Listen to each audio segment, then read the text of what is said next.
Hi, I'm Billy Noel, and I'm taking my karaoke-style show on the road in 2015. The show not only consists of songs about Celtic and life, but also includes a wee bit banter about our ex-rivals. Aye, so if you want something a wee bit different for your pub, club or supporters night, then contact me on Twitter, Facebook or even on here at Spreaker.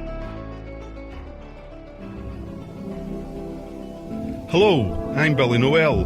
Welcome to the very first Desert Island Tims.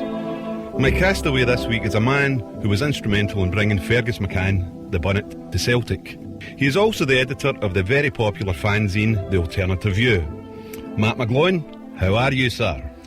Hello, Billy. Great to be here in this such wonderful island that you have. I'm complete with my sawn-off checked shirt and my sawn-off shorts.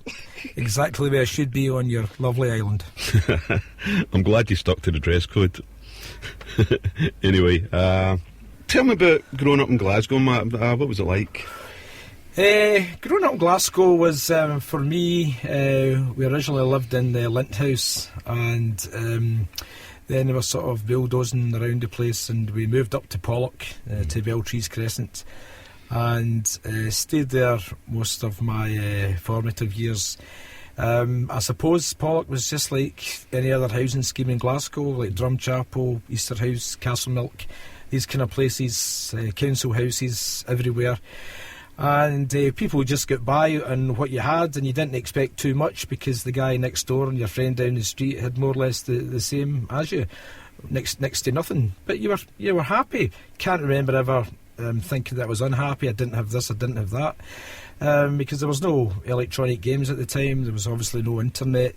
You had toys which were made of plastic or wood, and that was it. And then of course you had the skate, the single roller skate that you put the Bison annual on, and you looked for a hill nearby, and you sat in the skate with the book annual on it, and you went down, and that was your entertainment.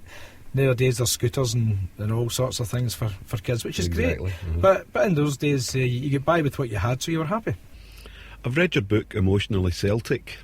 Honestly think it's a really good book, and not only does it tell the things that happened during the Celts for Change years and the goings on at Parkhead, but I felt your book was a very nostalgic book. It brought back so many memories of growing up in Glasgow myself as a younger boy, and the things that went on at the time. Was that done intentionally? Well, first of all, I never thought in a million years I could ever write a book.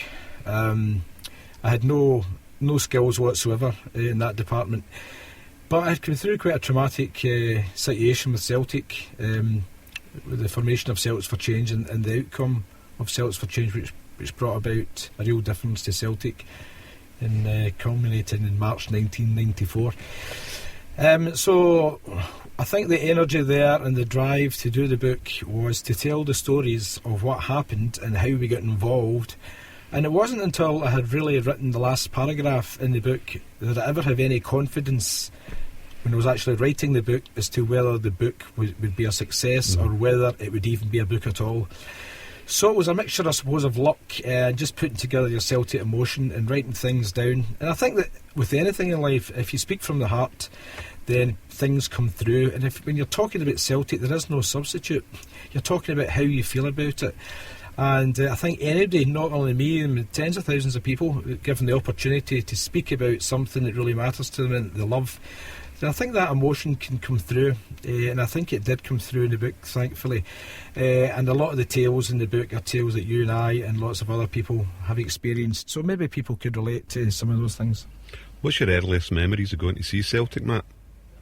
Well, earliest memories would be occasional league games. My father had a hairdressing shop in Govan, and when I was a wee bit bad as a boy around about 10 or 11, I was made to work in the shop as punishment. Anyway, I had to go in and wash people's hair, And in those days it was shampoo sets. And I remember I used to wash between 36 and 40 skulls each morning.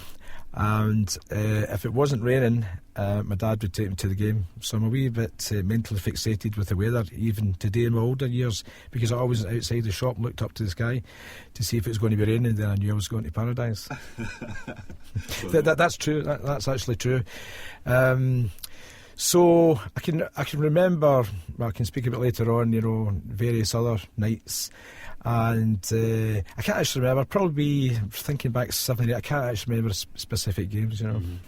So I'm okay for coming up and getting my hair done off you and things like that. Well, it's if you're fancying a shampoo set, and I can see your locks are quite curly from underneath your beanie hat there. Why not? We'll leave the subject to my fantastic head of hair to another time, and we'll find out what your first song is. The first song is from a guy who's a real musical icon. He was a big influence in me in getting into music, and because he was so different. Saw him playing at the Apollo, which used to be called Green's Playhouse, which is now the Walkabout pub, and the cinema next door to it. That used to be Green's Playhouse, which was the Apollo, and the Apollo was a fantastic arena, probably the biggest arena in Glasgow for rock bands to come to. I think it might have been around about 72, 73, and the band who was the warm-up band was nothing like Bowie. It was Steelers Wheel. Jerry Rafferty and Joe Egan, I think, was one of the other guys that was quite well known.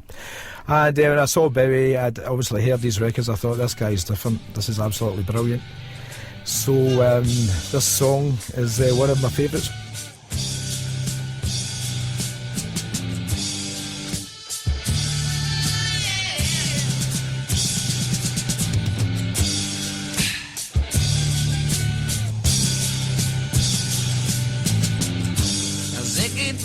Guitar, jamming good with Weird and Gilly and the Spiders from Mars. He played it left hand, but made it too far. Became the special man, then we were Ziggy's band. Ziggy really sang, screwed up eyes and screwed down hairdo. Like some cat from Japan, he could lick 'em by smiling, he could leave them to hang. They came on so loaded, man, well hung in snow white tan.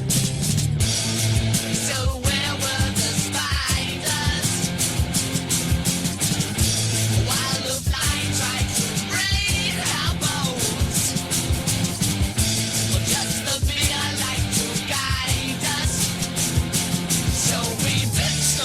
his pants and shirt, we crushed his sweet hands. Oh.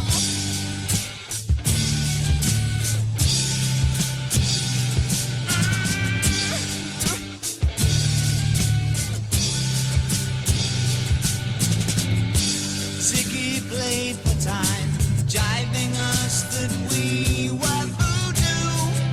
The kids were just crass, he was the Nas with God-given ass.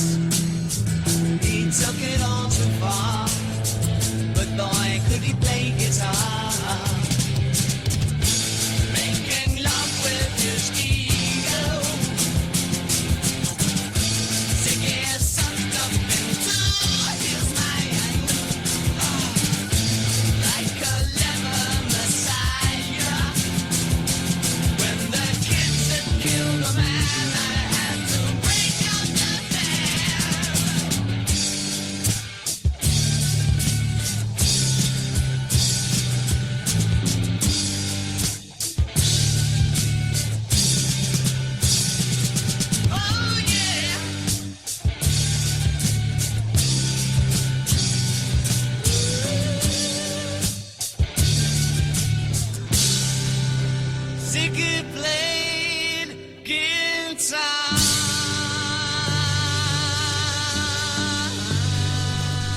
That was Ziggy Stardust by David Bowie. Right, Matt, how did you get into Celts for Change? Well, I was doing a fanzine round about 1990, and Brian Dempsey had come onto the board and was off it again within 6 months. And at that time, there was definite required change at Celtic. Rangers were running away with quite a lot of things at that time, and they seemed to have lots of money, and they had a ground which was our ground was in disrepair, and they had sort of rebuilt their ground, and things weren't looking great. And I was kind of motivated with the fact that Brian Dempsey had been kicked off the board, and it now seemed to be like families totally controlling what was going on there. And I felt that if something wasn't done then, and it wasn't just me, there was several people, and tens of thousands of fans as well, made it happen. If something wasn't done then, Rangers could have been looking at getting on to, maybe 15, 16 in a row. Jeez. Because they're already at 6 in a row around about 1994, and they had the finance then, a lot different for them now, but at that time things were serious. I basically put an advert in the Sunday Mail, cost about £90, and I said, if you care about the welfare of your club, please turn up tonight at the City Halls in Glasgow. And the following night, or a couple of nights later, whenever it was, about 35 people turned up. It's one of the smallest rooms in the City Halls. There's various sizes of rooms there. That basically stood up and says, Matt McGlone, I edit the Celtic fanzine. Once a Tim, always a Tim. Street name for a Celtic fan. Once a Celtic fan, you're always a Celtic fan. And some people, and listen, we were questioned, who are you, what are you about? You could have been an enemy for people who'd never heard of you. Nobody had ever heard of me anyway. So you were questioned, and I think that was fine. Obviously, if any movement was starting up today, I'd be wanting to question who the people were as well. So that happened, and then a few other people came on board, and from that meeting we had Brendan Sweeney, who a fantastic fighter for the Celtic cause, Davy Cunningham, who was I didn't know Brendan at all, and I didn't know Davy. Davy and Brendan knew each other from school in Clydebank, and Brendan said to me that Davy was really interested in trying to do something here, and a guy John Thompson stepped forward as well. So there was 4 of us for the next meeting, and